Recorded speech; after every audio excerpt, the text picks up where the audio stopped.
Hello friends, welcome to Meera Mind Voice. Day 52 Wednesday in Big Boss House.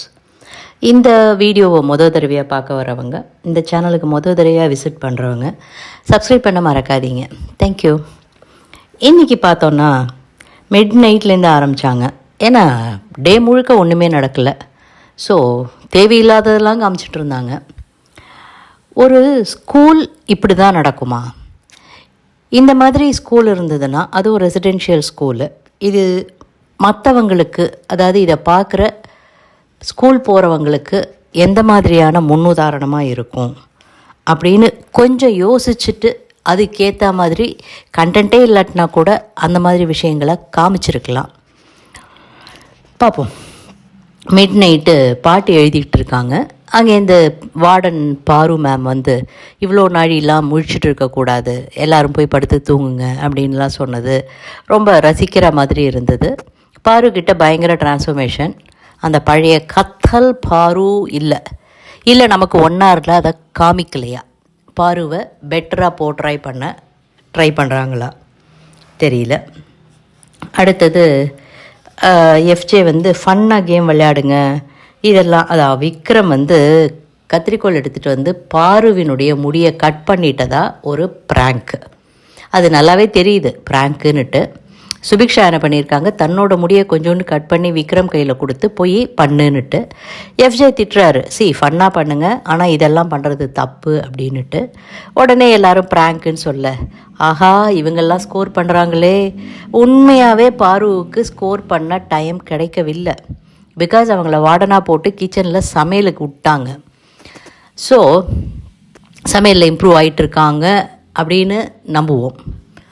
உடனே அவங்க தான் ப்ராங்க்குன்னு பண்ணுறேன்னு அவங்கள கேமராவுக்கே காமிக்காமல் எல்லாரும் அவங்க மேலே போய் விழுந்துட்டாங்க. ஸோ அடுத்தது பார்த்திங்கன்னா மிட் நைட்டு 3 மணிக்கு வியனா லேப்டாப்பை எடுத்துகிட்டு போய் ஒளிச்சு வைக்கிறா.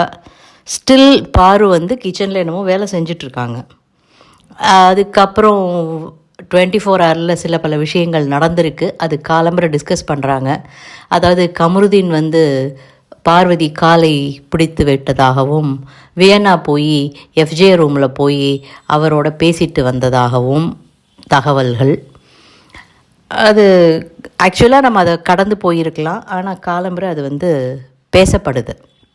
சுபி வந்து ஸ்கூல் பெல்லை கழட்டி ஒழிச்சு வைக்கிறா. இது போன சீசனில் நடந்தது எதையோ நமக்கு ஞாபகப்படுத்தினது. காலம்பரை பார்த்தா வார்டன் வந்து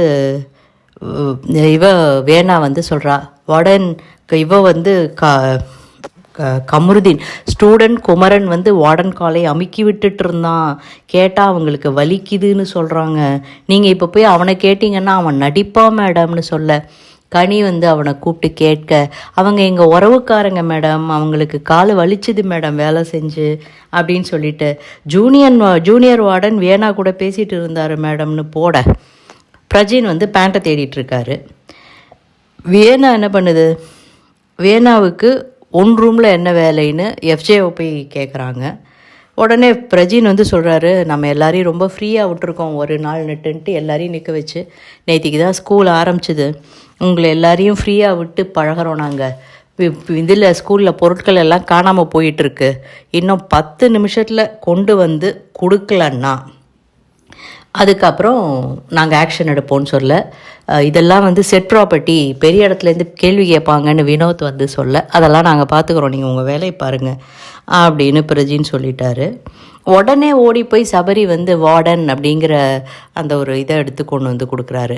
இந்தாங்க சார், நான் எடுத்ததை கொடுத்துட்டேன் அப்படின்னுட்டு. இது நிறைய விஷயங்கள் வந்து வியனா தான் பண்ணியிருக்கிறது. ஸ்கூல் பெல்லை கண்டுபிடிச்சி எடுத்துடுறாங்க. வார்டன் இவரோட பிரின்சிபலோட பேண்ட்டை காணுங்கிறதுனால அவர் லுங்கியை கட்டிக்கிட்டு அலையிறாரு. வேறு பேண்ட்டு போட்டிருக்கலாம். இதில் மெயினாக அடி வாங்கினது யாருன்னா அமித். அவரோட ஷூ ஒன்றுத்தை எடுத்து வேணா ஒழிச்சாங்க, நேற்றுக்கே ஒழிச்சாங்க, நம்ம பார்த்தோம். அதனால் 2 காலில் டிஃப்ரெண்ட் ஷூ போட்டு அவர் அவருக்கு வந்து இவங்களை வந்து இன்னொரு 10 நிமிஷத்தில் ரெடி ஆகலை, பெல் அடிக்கும் போது நீங்கள்லாம் ரெடி ஆகலைன்னா உங்களுக்கெல்லாம் பனிஷ்மெண்ட்னு சொல்ல, கிச்சனில் எதுவுமே ரெடி ஆகலை. கிச்சனில் சண்டை. எஃப்ஜே வந்து சொல்கிறாரு, மேம் நான் இதை ரெடி பண்ணுறேன், நீங்கள் அதை மட்டும் கிளியர் பண்ணுங்கன்னு எதையோ சொல்ல, நைட்டு முழுக்க நான் வேலை செஞ்சுருக்கேன், நேற்று உனக்கு உடம்பு சரியில்லைன்னு மாத்திரையை போட்டு நீ படுத்துட்ட, ஸோ என்னால் செய்ய முடியாது, எனக்கு காலெல்லாம் வலிக்குது, நீ தான் எல்லாத்தையும் பார்த்துக்கணும்னு சொல்ல. அது எப்படி மேடம் அப்படின்னு சொல்லி அவர் கேட்க, இவங்க ஆர்கியூ பண்ண, அவங்க வாய்ஸை ரைஸ் பண்ண, நீங்கள் இப்படி குரல் வசதியெல்லாம் பேசக்கூடாது மேடம்னு எஃப்ஜே ஆர்கியூ பண்ண, அங்கே ஒரு பெரிய சண்டை. அதனால் யாருக்கும் நோ பிரேக்ஃபாஸ்ட் வரல. 11 மணிக்கு அடுத்தது சபரி அவர் ஸ்கோர் பண்ணணுமே. அவர் 2 மாதுளம்பழம் எடுத்து வச்சுருந்தாராம். நான் மாத்திரை போடணும், மெடிக்கல் எமர்ஜென்சின்னு கேட்குறேன், என் பழத்தை கொடுத்துருங்கன்னு சொல்ல, அரோரா அவ்வளோ அவசரமாக இருந்தால் இந்த 2 வாழைப்பழம் இருக்குது என்னோடது, அதை சாப்பிடுங்க, நான் முட்டையை கொடுத்து ட்ரேட் பண்ணி மாதுளம்பழம் வாங்கி வச்சுருக்கேன், எனக்கு அதுதான் வேணும்னு அவருக்கு சொல்ல, சரி நான் யார் எடுத்தாங்கன்னு கேட்டுட்டு எடுத்து தரேன் அப்படிங்கிறாங்க. அரோரா தான் எடுத்து ஒழிச்சு வச்சுருக்காங்க. சபரி தன்னோட நிலையிழந்து கத்தினதுக்கு அப்புறமா அரோரா இம்மீடியட்டாக கபோர்டை திறந்து அவங்களோட துணி வச்சுருக்கிற இடத்த திறந்து எடுத்து கொடுத்து விட, உடனே வெளியில் போன சபரி பிரஜின்னு சொல்கிறாரு, இன்றைக்கி ஸ்கூல் எப்படி போகுதோ தெரியல அப்படின்னுட்டு. கூல் சபரியா, கூல்னு சொல்லிட்டு தலை ரூமில் போய் ஒரு 10 நிமிஷம் உட்காந்துட்டு அரோராவை சமாதானப்படுத்த அவங்க அழ. இதெல்லாம் என்ன காட்சின்னு புரியல. அது ப்ரொலாங் ஆக வேண்டான்னு சொல்லிட்டு தான் இது பண்ணுறேன், நான் உன்னை கன்சோல் பண்ணுறேன், அழாத, நான் இதை இப்படியே கேரி ஃபார்வர்ட் பண்ணணும்னு நினைக்கல அப்படின்னு எல்லாம் சபரி கூறி போகிறாங்க. கிளாஸ் பஸ்ஸர் மத்தியானம் 2:30 மணிக்கு அடிச்சுது மக்களே. அதுக்குள்ளே இவங்களுக்கு எவ்வளவோ பண்ணி கொடுத்துருக்கலாம். ஆனால் பாதி ஸ்டூடெண்ட்ஸ் சாப்பிட்டுட்ருக்காங்க. அப்போ தான் பிரேக்ஃபாஸ்ட் சாப்பிட்டுட்ருக்காங்க. உடனே அமித்தோட கிளாஸு போய் சொல்கிறாங்க, பிரின்சிபல் சொல்லியிருக்காரு சார், பாதி பேர் சாப்பிட்டுட்டு இருக்கிறதுனால பனிஷ்மெண்ட் கொஞ்சம் பார்த்து கொடுங்க அப்படின்னுட்டு. இங்கிலீஷ் கிளாஸ் நல்லா எடுத்தார். கனி கேட்குறாங்க, ஏன் இன்னும் ஸ்டூடெண்ட்ஸ்லாம் சாப்பிட்டுக்கிட்டு இருக்காங்கன்னு எஃப்ஜே கிட்ட. இல்லை மேடம், ரெடியாக லேட் ஆகிடுச்சு அப்படின்ட்டாரு. அமித் சொல்கிறாரு, we will talk only in இங்கிலீஷ்னு சொல்லி நல்லா எடுக்கிறாரு கிளாஸு. அமித்தோட ஷூ ஒழிச்சு வச்சுருக்கிறதுனால வியனா என்ன பண்ணுறாங்க, அவங்களோட டையை அப்படியே கச்சாமுச்சான்னு போட்டுட்டு வராங்க. இப்படி தான் டை கட்டிட்டு வருவீங்களா அப்படின்னோடனே, நீங்கள் இப்படி தான் ஷூ போட்டிருப்பீங்களான்னு அவரை பேச, அவருக்கு உடனே அது மண்டையில் உரைச்சி அவருக்கு வலிக்க ஆரம்பிச்சிருது.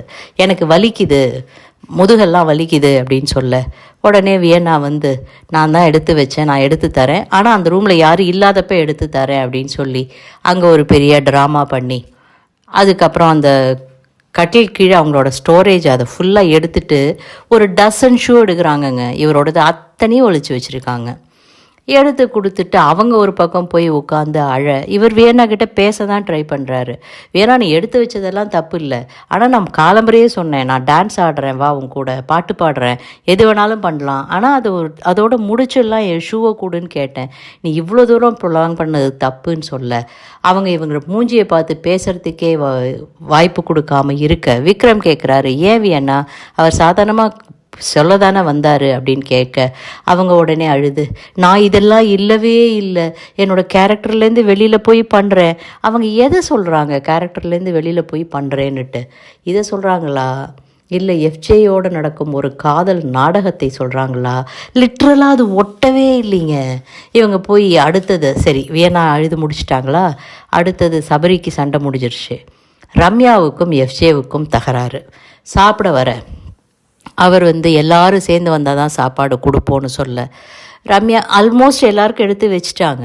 சரி ரம்யா கொடுத்துருப்பா, ஆரம்பிச்சிடலாம் அப்படின்னா, எல்லாரையும் கூட்டிட்டு வாங்கன்னு சொல்ல, ரம்யா போய் எனக்கு உடம்பு முடியல, நான் கிளம்புற பிரேக்ஃபாஸ்ட்டே சாப்பிட்லன்னு சொல்ல, பிரஜின் ஏப்பா ரம்யா கொடுத்து அனுப்புங்கப்பான்னு அவர் சப்போர்ட் பண்ண, பின்னாடி போய் சொரிஞ்சு விடுறியா அப்படின்னு எஃப்ஜே ஒரு வார்த்தையை விட, உடனே அது ஒரு இதுவாக வெடிக்குது. இவங்க எடுத்துகிட்டு போய் சாப்பிட போயிடுறாங்க. ஆனாலும் எஃப்ஜே இப்படியெல்லாம் பேசுகிறது தப்பு, அது இதுன்னு பேசிகிட்டே போக, உடனே ஸ்டூடெண்ட் போராட்டம் வெடிக்கிறது. எல்லோரும் கார்டன் ஏரியாவில் உட்காந்து எஃப்ஜே மன்னிப்பு கேட்கணும்னு சொல்ல, அது ஒரு ட்ராமாவாகி எஃப்ஜே மன்னிப்பு கேட்டுட்டு போயிடுறாரு.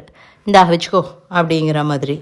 உடனே வியனா கேட்குறா, நீ நான் தான் மன்னிப்பே கேட்கலையே, உன்னை யார் போய் மன்னிப்பு கேட்க சொன்னாங்க அப்படின்னு சொல்லிட்டு கிளாஸு வந்து உள்ள ஆக்டிவிட்டி ஏரியாவில் நடக்க முடியாத காரணத்தினால வெளியில் இருக்கிற சோஃபா ஏரியாவில் நடக்கும்போது ஐடி கார்ட்ஸ் வருது. ஐடி கார்ட்ஸ் வந்தோடனே எல்லாருக்கும் கொடுக்குறாங்க. அந்த இடத்துல வியன்னாவும் சுபிக்ஷாவும் இல்லை. ஸோ அவங்க 2 பேருக்கும் கொடுக்கல. ஆனால் வியன்னாவோடது கிடச்சிருது. சுபிக்ஷா வந்து தன்னோட ஐடி கார்டை பார்க்கணுன்னு ஏங்குறாங்க. ஏன்னா வெளியில் இருக்கும்போது தான் அவங்க ஃபோட்டோவை பார்த்தாங்களாம். இங்கே உள்ளே இருக்கும்போது ஈவன் வெளியில் போகிறாங்க இல்லையா, அவங்களுக்கு ஃபோட்டோ கொடுக்கறதுல கூட ஒன்றுத்தில் கூட இவங்க இல்லையா. அந்தளவுக்கு இந்த வீட்டில் அவங்க தொலைஞ்சு போயிட்டாங்கங்கிறத சொல்கிறாங்க நமக்கே. அதனால் தன்னோட ஃபோட்டோவை பார்க்கணுன்னு அப்படியே ஆர்வம் தவிக்கிறாங்களாம். உடனே சபரி நான் தேடி எடுத்து தரேன்னு சொல்ல எஃப்ஜே கிட்ட போய் கேட்டு, எஃப்ஜே தான் வச்சுருந்தாருன்னா அவர் சொல்கிறாரு அந்த இடத்துல இருந்ததுன்னொன்னே உன்னை காட்டி கொடுக்கல, ஆனால் எங்கே இருந்தது நான் வேறு இடத்துல இருந்த மாதிரி எடுத்து கொடுக்குறேன்னு அவர் எடுத்து கொடுக்க. ஸோ சுபிக்ஷாவினுடைய பார்ட்டும் இன்றைக்கி ஓவர். அரோரா வியன்னாட்ட கேட்குறாங்க, நீ ஏதோ செய்கிற ஆனால் கேரக்டரில் ப்ளே பண்ணுறியா இல்லை அப்படின்னு கேட்க, இது எல்லாம் சேர்ந்து தான் வியன்னா அழுதது. கம்ரு சொல்கிறாரு இதில் நடுப்புற ஒரு வார்த்தை, என்னை லவ் பண்ணு, உன்னோட கேரக்டர் அதுதான் சொன்னேன், நீ அதை கேட்கல அப்படின்னு. நல்லா போட்டாங்கய்யா. இதுக்கப்புறமா சாப்பாடு முடிஞ்சிட்டு எல்லோரும் சாரி கேட்டு எல்லாம் பண்ணி முடிக்க இவங்க ஒரே ஒரு வாக் போயிட்டுருக்காங்க. ஸ்கூலில் இல்லை, இது ஸ்கூல் மாதிரி இல்லை, லிவிங் ஏரியாவில் என்னமோ பார்க்கில் லவ்வர்ஸ் கை கோத்துட்டு சுற்றுறா மாதிரி. ஏன்னா இன்றைக்கான கண்டென்ட்டு கொடுத்தாகணுமேன்னுட்டு எஃப்ஜேவும் வியன்னாவும் சுற்றி பேசி வர, நீ என்னை வந்து எஃப்ஜேவாக பேசினியா இல்லை அசிஸ்டன்ட் வார்டனாக பேசினியான்னு எஃப்ஜே கேட்க, லிட்ரலாக ஆர்டிஃபிஷியலாக இருக்குது, நல்லா இல்லை. அந்த கண்டென்ட்டை இந்த வாரத்தோடு நிறுத்திடுறது நல்லது. இல்லை இவங்க இப்படி ஏதாவது கிரிஞ்சு பண்ணாங்கன்னா 1 ஹவரில் நமக்கு காட்டாமல் இருக்கிறதாவது நல்லது. உருப்படியாக நடந்த ஒரு விஷயம் என்னென்னா, கிளாஸ் முடிஞ்ச உடனே அந்த ஆக்டிவிட்டி ஏரியாவுக்குள்ளே கிளாஸ் நடத்தலான்னு சொல்லிட்டாங்க. ரொம்ப பியூட்டிஃபுல்லாக கம்ருதீன் ஒரு ஓவியம் வரைஞ்சார். அதை காட்டல இங்கே 1 ஹவரில். உங்களுக்கு அவ்வளோ ஒரு இது கம்ருதீன் மேலே இந்த கன்றாவியை காட்டுறதுக்கு அவர் வரைஞ்ச அந்த ஓவியத்தை காமிச்சிருக்கலாம். ரொம்ப அழகாக வரைஞ்சிருந்தார். மார்வலோட ஒரு கேரக்டரை பியூட்டிஃபுல்லாக பண்ணியிருந்தார். ஸோ இதெல்லாம் முடிச்சிட்ட உடனே எஃப்ஜே வந்து கேட்குறாரு, அமித்தோட ஷூ வந்தோடனே கேரக்டருக்கு பிரச்சனையா இல்லை அமித்துக்கு வலிக்குதான்னுட்டு. அவர் வந்து கேரக்டரில் அப்படின்னு சொல்லிட்டு, ஆனால் ஒரு காலில் ஒரு ஷூ போட்டு நடக்கும்போது எனக்கு தான் முதுகு வலிக்குது. ஏன்னா அவர் வந்து கேரக்டர்லேருந்து வெளில வராமல் நடிச்சிட்ருக்காரு. இங்கே பிக் பாஸ் கூட அந்த கேரக்டர் நேம் சொல்லி கூப்பிட்டா தான் எஸ் பிக் பாஸ்னு கேட்பார். அமித்துனோ இல்லை வேறு ஏதாவது கூப்பிட்டா கேட்க மாட்டார். உடனே அங்கேருந்து சாண்ட்ரா வந்து ரொம்ப கஷ்டம்தான், இன்றைக்கி உங்களுக்கு பர்த்டே வேறு, அந்த நேரத்தில் உங்களை இந்த மாதிரி படுத்துறது ரொம்ப கஷ்டமாக தான் இருக்குதுன்னு சொல்லி லைட்டாக அவரை வந்து கன்சோல் பண்ணி கட்டி பிடிக்க, பிரஜின் தர்மலிங்கம் கீப் மெயின்டைன் டிஸ்டன்ஸுங்கிற மாதிரி சொல்லிட்டு போகிறாரு.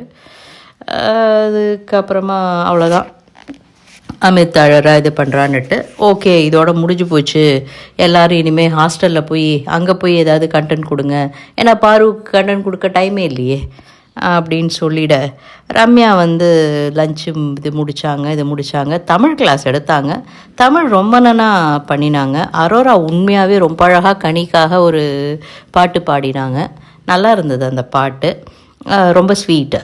அடுத்தது சிங்கிள் சபரி அண்டு சிங்கிள் வியனா எல்லாரும் உட்காந்து கிளாஸை கவனிங்க அப்படின்னு கனி மேடம் சொல்ல, நீங்களுமா கனி. அடுத்தது விக்ரம் வியனா. இந்த எபிசோடு ஆக்சுவலாக 1 ஹவருக்கு தேவையே இல்லைங்க. வியனா என்ன பண்ணுறாங்க, விக்ரமோட பேண்ட்டை கொண்டு வந்து ஸ்விம்மிங் பூலில் போட்டுடுறாங்க.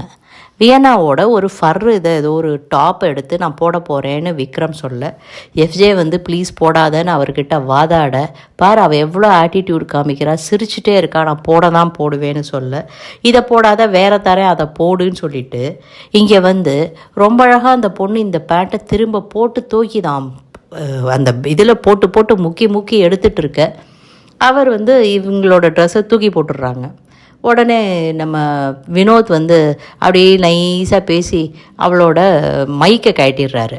மைக்கை கழட்டி 5 நிமிஷம் கழித்து வியனாவை ஸ்விம்மிங் பூலில் தள்ளி விட்டுட்டு போயிடுறாரு விக்ரம்.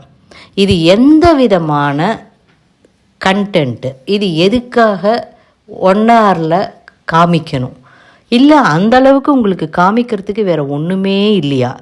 24/7 அமித் எழுதினாருன்னு அமித் சொல்ல கனி எழுதி நம்ம பாருவுக்கு ஒரு பாட்டு எழுதியிருக்காருன்னு ஒரு கண்டென்ட் ஒன்று போச்சு.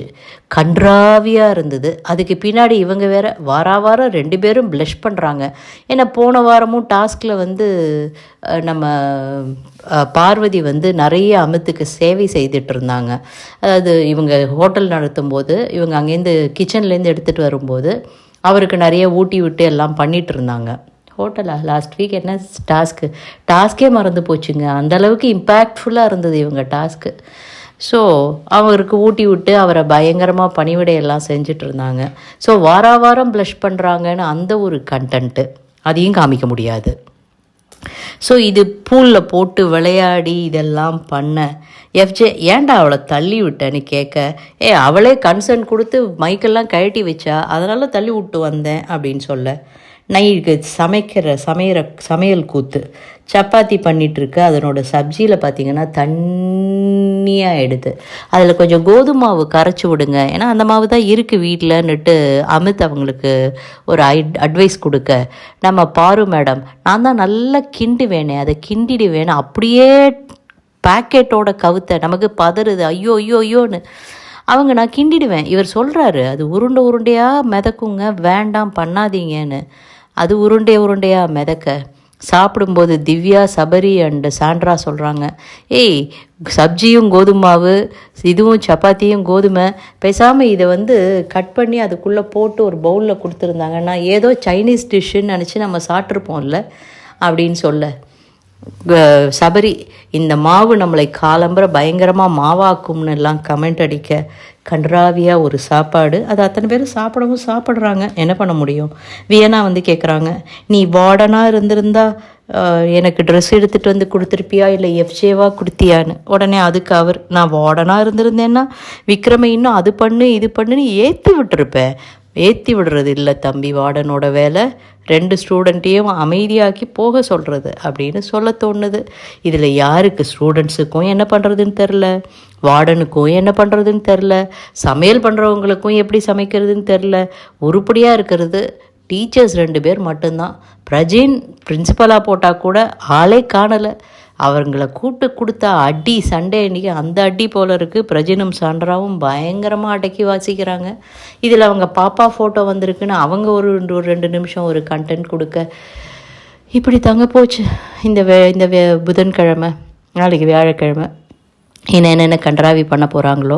அடுத்தது வந்து இதுலேருந்து பெஸ்ட்டு ஒஸ்ட்டுன்னு ஒன்று செலக்ட் பண்ணுவாங்க பாருங்கள், அதுதான் மிகப்பெரிய கொடுமைன்னு சொல்லி இன்றைய எபிசோடை இதோடு முடிக்கிறேன். இந்த வீடியோ உங்களுக்கு பிடிச்சிருந்ததுன்னா லைக் பண்ணுங்கள், ஷேர் பண்ணுங்கள், சப்ஸ்கிரைப் பண்ண மறக்காதீங்க. தேங்க்யூ.